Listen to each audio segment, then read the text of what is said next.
पूर्वी लद्दाख में वास्तविक नियंत्रण रेखा पर भारत और चीन के बीच जारी तनाव के दौरान सेना प्रमुख एमएम नरवणे सुबह लद्दाख पहुंचे हैं। यहां उन्होंने साउथ पैंगोंग समेत कई जगहों के हालातों के बारे में जाना।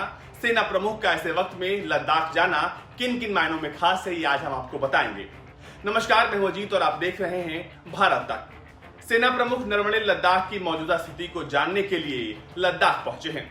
भारत और चीन के बीच बुधवार को हुई सैन्य स्तर की बातचीत में कोई समाधान नहीं निकला, लेकिन कहा गया है कि दोनों देशों के सैन्य स्तर की बातचीत लगातार जारी रहेगी। चीनी पीपल्स लिबरेशन आर्मी के सैनिकों की ओर से भारतीय क्षेत्र में हालिया घुसपैठ की कोशिश के बाद दोनों देशों के बीच तनाव और भी बढ़ गया है, जिसे खत्म करने के लिए बातचीत जारी है। पर भारत ने सभी विकल्प खोले हुए हैं, क्योंकि हाल ही में सीडीएस बिपिन रावत ने यह साफ कर दिया था कि अगर मसला बातचीत से हल हुआ तो ठीक है, वरना सैन्य विकल्प हमेशा खुला है। बावजूद इसके उकसावे वाली कार्रवाई चीन कर रहा है। भारत का इतिहास रहा है कि उसने कभी भी पहले किसी पर हमला नहीं किया, लेकिन अगर कोई बार बार भारत की संप्रभुता पर आंख उठाएगा तो उसे छोड़ने का इतिहास भी भारत का नहीं रहा है, और चीन ने ठीक ऐसा ही किया है। 31 अगस्त को चीनी सैनिकों ने उकसावे वाली कार्रवाई की, क्योंकि भारतीय सैनिकों ने इससे पहले पीएलए द्वारा जमीन पर कब्जा जमाने वाले मंसूबों को विफल करने के लिए वहां के ऊंचाई वाले क्षेत्र पर पहुंच स्थापित कर ली थी। 29-30 अगस्त की रात को पीएलए के सैनिकों ने पहले हुई सहमति का उल्लंघन किया, जिसका मुंहतोड़ जवाब भारतीय सेना ने दिया।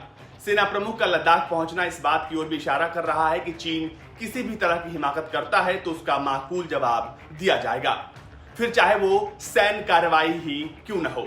इससे पहले रक्षा मंत्री राजनाथ सिंह भी पूर्व लद्दाख में स्थिति की व्यापक समीक्षा कर चुके हैं। इस सिलसिले में चली बैठक में विदेश मंत्री एस जयशंकर, राष्ट्रीय सुरक्षा सलाहकार अजीत डोभाल, सीडीएस जनरल बिपिन रावत, सेना प्रमुख जनरल एमएम नरवणे, वायुसेना प्रमुख आरकेएस भदौरिया और कई लोग शामिल हुए थे।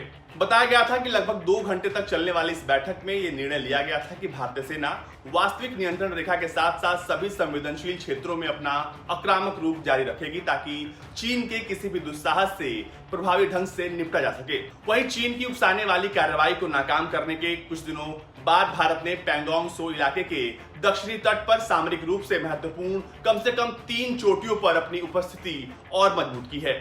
उधर पैंगोंग झील के उत्तरी तट पर भी एहतियात के तौर पर सैनिकों की तैनाती में कुछ बड़े बदलाव किए गए हैं। इस बीच आपके लिए ये भी जानना अहम हो जाता है कि पैंगोंग के अलावा कई ऐसी जगह हैं जहां भारत चीन को सबक सिखाता रहा है, जैसे तिब्बत को लेकर तकरार, अक्साई चीन रोड को लेकर विवाद, 34 और 88 किलोमीटर की लैग की सीमा को लेकर संघर्ष, अरुणाचल प्रदेश पर चीन का दावा, ब्रह्मपुत्रा नदी को लेकर चीन का रवैया और हिंद महासागर में चीनी घुसपैठ की कोशिश, या फिर पीओके पर चीन का चल रहा काम, या फिर साउथ चाइना सी में चीन का अतिक्रमण। इन हर मोर्चे पर भारत मजबूती से खड़ा है और हर चीनी हिमाकत का करारा जवाब भी दे रहा है।